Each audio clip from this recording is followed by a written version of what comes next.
Israel é frequentemente associado ao fim dos tempos, com a crença de que o Anticristo estabelecerá uma aliança de paz de 7 anos com o país. Muitas pessoas acreditam que qualquer conflito ou problema envolvendo Israel indica a proximidade do fim dos tempos.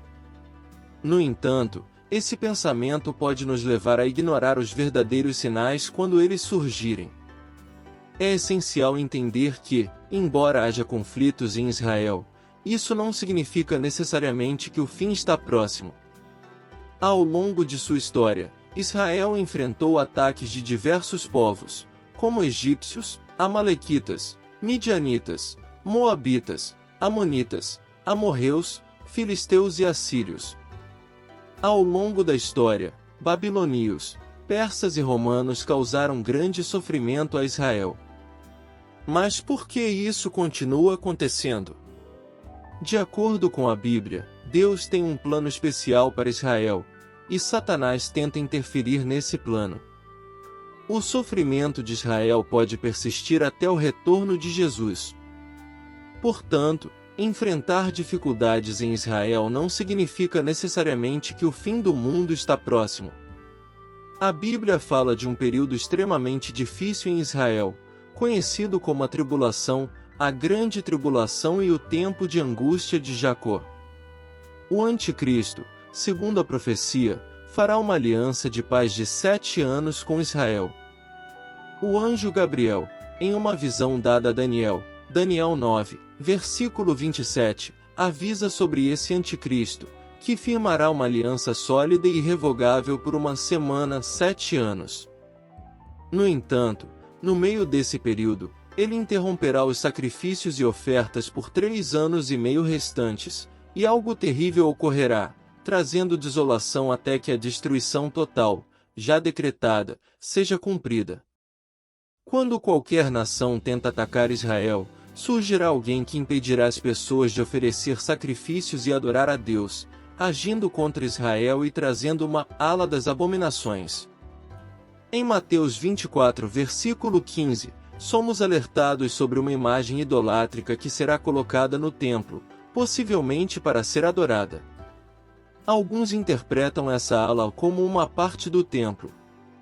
Jesus disse, portanto, quando virdes a abominação da desolação, de que falou o profeta Daniel, no lugar santo, quem lê, entenda. Esse evento marcará a chegada daquele que causará devastação, perseguindo e destruindo todos os que recusarem adorar a imagem. Isso continuará até o fim, quando a punição prevista será aplicada à terra devastada. Na última parte da 70ª semana, conhecida como a Grande Tribulação, haverá intensa perseguição, mas o governante romano, conhecido como o causador da devastação, será finalmente derrotado e lançado no lago de fogo, conforme descrito em Apocalipse 19, versículo 20. Neste capítulo, a besta, o anticristo, e o falso profeta, que realizou milagres enganosos para convencer as pessoas a adotar a marca da besta e adorar sua imagem, serão capturados e lançados vivos no lago de fogo que arde com enxofre. O futuro líder fará uma aliança com Israel, cumprindo a profecia das 70 semanas em relação a Jerusalém e ao povo judeu. Jesus se referiu a esse evento como a abominação da desolação, um sinal crucial da grande tribulação. Paulo também abordou essa adoração de ídolos em 2 Tessalonicenses, capítulo 2, versículos 3 e 4, alertando que o homem da iniquidade, o anticristo, será revelado antes do fim. Ele se oporá e se exaltará acima de tudo o que é considerado divino, chegando a se sentar no templo de Deus. O anticristo irá proclamar publicamente que ele é Deus. Vamos entender o que realmente significa o termo anticristo. A palavra Cristo deriva do grego Christos, que é equivalente ao termo hebraico Messias. Assim, anticristo significa literalmente contra o Messias. João mencionou uma figura que despertou grande interesse, mesmo entre aqueles que não conhecem a Bíblia, mas muitos sabem pouco sobre essa figura chamada Anticristo. Enquanto Jesus era conhecido por sua beleza e carisma, o anticristo será o oposto. Jesus sempre falou a verdade, mas o anticristo será um mestre da mentira. Embora ele pareça impressionante, encantador e bem-sucedido, o anticristo será um falso Messias, imitando o verdadeiro Messias, Jesus Cristo. Embora ainda não tenhamos visto a manifestação final do anticristo, já existem pequenos exemplos dele no mundo, referidos como anticristos com A minúsculo. Embora esse futuro líder mundial seja comumente chamado de anticristo, a Bíblia o descreve com vários nomes, como Homem da Iniquidade e o Filho da Perdição. De acordo com as Escrituras, no fim dos tempos, surgirá um governante extremamente poderoso que dominará as nações, sendo a personificação máxima do mal. À medida que nos aproximamos do fim, veremos mais sinais da influência desse espírito maligno, especialmente em figuras menores que refletem o anticristo. João se refere a essa figura como uma besta, que é diferente do dragão mencionado em Apocalipse 12, versículo 3. O dragão é identificado como Satanás em Apocalipse 12, versículo 9, descrito como a antiga serpente, o diabo, que engana o mundo inteiro e foi lançado à terra junto com seus anjos. Uma besta poderosa surgirá, e o mundo será compelido a adorá-la. No passado, as pessoas frequentemente reverenciavam imagens de seus líderes. De acordo com o livro de Daniel, esse líder não apenas usará palavras eloquentes, mas também blasfemará contra Deus. O anticristo será descrito como alguém impressionante, com uma presença marcante, que atrairá muitas pessoas por seu carisma e eloquência. Ele começará como um líder local, mas eventualmente se tornará um governante global, assumindo um papel de divindade. A besta, ou o anticristo, falará coisas terríveis e fará uma aliança de paz de 7 anos com Israel, como descrito em Isaías 28, versículo 8. No entanto, essa aliança com a morte será quebrada, e o pacto com o mundo dos mortos não subsistirá. Quando o flagelo avassalador passar, a terra será pisoteada. Em segundo lugar, muitos judeus retornarão à terra de Israel em grande número, conforme Ezequiel 34, versículos 11 e 13, porque assim diz o Senhor Deus: eis que eu mesmo buscarei o meu rebanho e cuidarei dele. Assim como um pastor cuida das suas ovelhas quando elas estão dispersas, assim cuidarei das minhas ovelhas e as resgatarei de todos os lugares para onde foram espalhadas num dia de nuvens e escuridão. Eu as tirarei das nações e as reunirei dos países e as trarei para a sua própria terra. Eu as alimentarei nas montanhas de Israel, junto aos rios e em todos os lugares habitados da terra. Isso mostra como Deus, durante o milênio, cuidará do seu povo, garantindo que retornem à sua terra e recebam cuidado e sustento. Este trecho ilustra o zelo de Deus por seu povo, destacando as ações que ele promete realizar. No versículo 11, ele diz que buscará e encontrará as suas ovelhas. No versículo 12, promete salvá-las. E no versículo 13, afirma que as tirará das nações, as reunirá e as trará de volta à sua terra. No versículo 14, ele se compromete a alimentá-las. Embora haja algumas ovelhas enfraquecidas no rebanho de Deus, nenhuma ficará desamparada em seu pasto.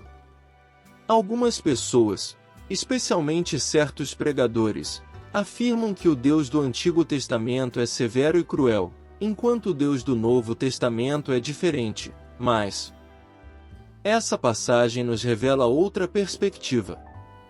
Em terceiro lugar, o templo será reconstruído em Jerusalém, conforme Apocalipse 11, versículos 1 e 2, Tessalonicenses 2, versículos 3 e 4. Esses versículos nos alertam a não sermos enganados, pois o dia do Senhor não virá antes que ocorra uma grande rebelião e que o homem da iniquidade seja revelado. O Anticristo, também conhecido como Filho da Destruição, é destinado à ruína. Ele se oporá e se exaltará com arrogância acima de tudo que é considerado divino ou digno de adoração, chegando ao ponto de se sentar no templo de Deus e proclamar publicamente que ele próprio é Deus. O apóstolo explica que, antes desse dia chegar, certos eventos precisam ocorrer, e que essas coisas só acontecerão após o arrebatamento. Primeiro, haverá uma grande apostasia, ou seja, as pessoas rejeitarão completamente o cristianismo e abandonarão sua fé. No futuro, surgirá uma figura poderosa que representará o pecado e a rebelião. Ele é conhecido como o homem da iniquidade, o homem do pecado ou o filho da perdição. Esta pessoa será julgada e condenada eternamente. Ele se oporá intensamente à adoração a Deus e tomará controle do templo de Deus em Jerusalém, caracterizando-se como o anticristo, aquele que é contra Cristo e tenta usurpar o seu lugar. De acordo com Daniel 9, versículo 27 e Mateus 24, versículo 15, o anticristo realizará suas ações blasfemas no meio do período profético. Durante o período da tribulação, aqueles que se recusarem a adorar o anticristo serão perseguidos, e muitos perderão a vida. Para que esses eventos ocorram, é necessário que o templo esteja reconstruído. Um ponto interessante é a presença do Domo da Rocha, um santuário islâmico, no local onde deveria estar o templo judaico. Alguns acreditam que a construção deste templo marcará o início do fim dos tempos, e que o anticristo governará durante esse período, enquanto a igreja já terá sido arrebatada. A primeira parte da tribulação terá terminado, mas ainda haverá tempo para que as pessoas se voltem para Cristo em busca de salvação.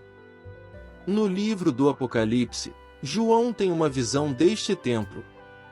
Em Apocalipse 11, versículo 1, ele relata: "Foi-me dada uma vara de medir, semelhante a uma vara, e disseram: Levanta-te, mede o templo de Deus e o altar, e conta os que nele adoram." João foi instruído a medir o templo e o altar, o que simboliza a proteção divina, mas foi orientado a não medir o pátio externo, que seria entregue aos gentios para ser pisoteado durante os últimos 42 meses da tribulação. Lucas 21, versículo 24 também menciona que Jerusalém será dominada pelos gentios até que o tempo deles seja completado. O templo mencionado aqui é o que estará em Jerusalém durante a tribulação, e o ato de contar os adoradores indica que Deus manterá algumas pessoas seguras para si. O altar simboliza a maneira como essas pessoas se aproximarão de Deus, através do sacrifício de Cristo na cruz. Além disso, o mundo inteiro, incluindo Israel, finalmente reconhecerá Jesus como o Messias. Zacarias 12, versículo 10 diz: "Derramarei sobre a casa de Davi e sobre os habitantes de Jerusalém o espírito de graça e de súplicas, olharão para mim, a quem traspassaram, e chorarão por ele como quem chora amargamente por um filho único." Este lamento reflete a tristeza profunda que os israelitas sentirão ao reconhecerem Jesus, a quem rejeitaram. Por fim, Israel será regenerado, restaurado e reunido. Em Jeremias 33, versículo 8, Deus promete: "Eu os purificarei de toda a sua maldade pela qual pecaram contra mim, e perdoarei todos os seus pecados pelos quais se rebelaram contra mim." Ezequiel 11, versículo 17 também reforça essa promessa, dizendo: "Assim diz o Senhor Deus: Eu vos ajuntarei dentre os povos e vos reunirei das terras onde fostes espalhados, e vos devolverei a terra de Israel." Deus promete restaurar o relacionamento com Israel, trazendo-os de volta à sua terra e concedendo-lhes um novo espírito e coração, sensíveis à sua vontade. Ezequiel 11, versículos 18 e 19 descreve como, ao retornarem, eles removerão todas as práticas pagãs e receberão um coração novo, sensível ao toque de Deus, demonstrando sua obediência futura. Quando Israel retornar à fé e receber um novo coração, o Messias de Sião se manifestará. Nossos corações foram criados para refletir o coração de Deus. Fomos feitos para amá-lo, agir com justiça e viver em harmonia com Deus e com os outros. No entanto, Deus nos deu o livre-arbítrio, o que significa que podemos tomar decisões erradas, assim como Adão e Eva fizeram no Jardim do Éden. Deus deseja que escolhamos amá-lo e servi-lo voluntariamente. Quando nos afastamos de Deus, nossos corações, que foram criados para se conectar com Ele, endurecem. Deus compara corações rebeldes à pedra, e um coração de pedra torna difícil pedir perdão, amar a Deus ou agradá-lo. Romanos 11, versículo 26 nos diz que, naquele tempo, todo Israel, isto é, todos os judeus que colocarem sua fé em Jesus como Messias, serão salvos, conforme está escrito: o libertador virá de Sião, e removerá a impiedade de Jacó. Isso não significa que todos serão salvos, mas que, no plano de eleição de Deus, eles são amados por causa dos patriarcas, pois os dons e a vocação de Deus são irrevogáveis. Romanos 11, versículo 29. Quanto aos 144.000, eles são mencionados pela primeira vez em Apocalipse 7, versículo 4, onde é dito: e ouvi o número dos que foram selados, 144.000, de todas as tribos dos filhos de Israel. O livro de Apocalipse faz 3 referências a este grupo de 144.000 pessoas. Apocalipse 14, versículo 1 menciona os 144.000 em pé com o Cordeiro no Monte Sião, tendo o nome de Deus escrito em suas testas. A terceira referência descreve este grupo cantando diante de Deus. Que ninguém poderia aprender essa canção, exceto os 144.000 que foram redimidos da terra. Para entender quem são essas pessoas, precisamos primeiro responder algumas questões básicas. No livro do Apocalipse, os 144.000 são mencionados pela primeira vez após a abertura dos 6 primeiros selos, cada um trazendo desgraça e destruição para os habitantes da terra. Esses eventos incluem a chegada dos 4 cavaleiros, que simbolizam falsos profetas, guerra, fome e pestilência.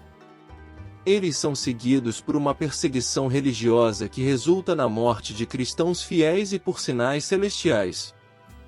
Cristo previu esses acontecimentos na profecia do Antigo Testamento, que ocorrerão devido ao mau governo da humanidade e aos esforços de Satanás para destruir a humanidade. Ao ensinar sobre o futuro, Jesus descreveu esse período como uma grande tribulação, como nunca houve desde o início do mundo até agora, nem jamais haverá. E se aqueles dias não fossem abreviados, ninguém seria salvo, mas por causa dos eleitos, aqueles dias serão abreviados. Mateus 24, versículos 21 e 22. De acordo com o livro do Apocalipse, o selamento dos 144.000 ocorrerá após a tribulação e antes da manifestação da ira de Deus. Em Apocalipse 7, versículo 1 e 3, é explicado que os 4 anjos, que estão prontos para trazer punição à terra, são instruídos a não causar dano até que esse grupo específico de pessoas tenha sido selado. Essas passagens indicam que os 144.000 serão indivíduos que sobreviverão à grande tribulação, e não santos fiéis de épocas passadas. Nos últimos dias, muitas pessoas irão a Jerusalém para adorar a Deus. Miqueias 4, versículo 2 contém uma profecia interessante sobre pessoas de todo o mundo que irão a Jerusalém para aprender sobre Deus. O versículo diz: muitas nações virão e dirão: vinde, e subamos ao monte do Senhor, à casa do Deus de Jacó, para que nos ensine seus caminhos, e andemos nas suas veredas. Pois de Sião sairá a lei, e de Jerusalém, a palavra do Senhor. Para entender quando essa profecia se cumprirá, é importante considerar o contexto em que foi escrita. Quando os profetas do Antigo Testamento se referem aos últimos dias, geralmente estão falando do período de tribulação ou do milênio. Em Miqueias 4, o foco muda do tema de julgamento no capítulo anterior para as bênçãos futuras em Jerusalém, quando Deus governará pessoalmente. Miqueias 4, versículo 3 corresponde ao reino milenar, durante o qual o Messias reinará de seu trono em Jerusalém. Miqueias 4, versículo 2 ensina que, durante o milênio, pessoas de muitas nações irão a Jerusalém para aprender sobre Deus e seguir seus caminhos. A expressão a montanha do Senhor refere-se a Sião, ou Jerusalém, onde pessoas de todo o mundo virão ao templo, a casa do Deus de Jacó, para aprender a lei de Deus e segui-la. É importante destacar que o fato de pessoas de diferentes partes do mundo viajarem para Jerusalém não significa necessariamente que todos serão obrigados a fazer isso durante o milênio. É mais provável que as pessoas possam adorar o Senhor de qualquer lugar no mundo. A profecia de Miqueias sublinha que o reino milenar será composto por indivíduos de diversas culturas, raças e nacionalidades que servirão ao rei. Essa profecia antecipa a grande comissão dada por Jesus Cristo, que é a missão de fazer discípulos de todas as nações. Em Mateus 28, versículo 18 e 20, Jesus declara: "Toda autoridade me foi dada no céu e na terra. Portanto, ide fazei discípulos de todas as nações, ensinando-os a observar tudo o que vos tenho ordenado. E eis que estou convosco todos os dias, até o fim dos tempos." Jesus instrui seus seguidores a ensinar as pessoas sobre ele, a crer e a obedecer suas palavras, batizando-as em nome do Pai, do Filho e do Espírito Santo. Alguns acreditam que o interesse atual em peregrinações à Terra Santa cumpre a profecia de Miqueias 4:2. Embora uma viagem a Jerusalém possa ser uma experiência valiosa e edificante para os crentes, ela não representa o cumprimento dessa profecia. O estabelecimento do milênio exigirá muito mais do que apenas visitas turísticas, será o reinado do Senhor sobre a terra. Quando Jesus aparecer em poder e glória, conforme Lucas 21, versículo 27, será essencial para estabelecer seu trono, confortar seu povo, Isaías 51, versículo 3, e promover a paz mundial, Miqueias 4, versículo 3. Ele julgará as nações e converterá as ferramentas de guerra em instrumentos de agricultura, marcando o fim dos conflitos entre nações. Durante o reinado milenar, como descrito em Apocalipse 20, a história, tal como conhecemos, chega ao fim, e João passa a descrever o estado eterno, onde aqueles que confiaram em Cristo habitarão. Durante o milênio, o povo de Deus terá sua capital em Jerusalém e continuará a viver na terra, mas, ao criar uma nova terra, Deus enviará a cidade celestial, a Nova Jerusalém, que descerá dos céus como uma noiva adornada para o marido. Nesta nova criação, Deus habitará entre seu povo, e toda tristeza desaparecerá. Mateus 28, versículos de 18 ao 20. Jesus, com toda a autoridade, ordena que façamos discípulos em todas as nações, garantindo sua presença até o fim dos tempos. O estado eterno revela a plenitude dos propósitos de Deus. Ele é o princípio e o fim, o Criador que cumpre sua obra. A promessa de uma nova criação, onde aqueles que vencerem herdarão tudo, simboliza a satisfação completa do povo de Deus. Apocalipse 21, versículo 7. Aqueles que forem salvos viverão na nova criação, enquanto os que rejeitarem Cristo serão condenados ao lago de fogo, a segunda morte. Apocalipse 21, versículo 8. Deus trará mudanças radicais, eliminando lágrimas, dor e tristeza, com a morte sendo destruída. João também menciona que, na nova criação, haverá um mundo totalmente novo, oferecido gratuitamente aos salvos. A Nova Jerusalém será o centro da nova criação, adornada com a glória de Deus e brilhando como uma pedra preciosa. As ruas serão de ouro puro e os portões feitos de uma única pérola. Na Nova Jerusalém, não haverá necessidade de um templo físico, pois a presença de Deus estará diretamente entre nós, iluminando a cidade. A glória de Deus substituirá o sol e a lua, e não haverá mais noite. A cidade será o ponto culminante da vida na nova terra, irradiando majestade e esplendor, onde as nações trarão sua glória. Apocalipse 21, versículos 22 e 23.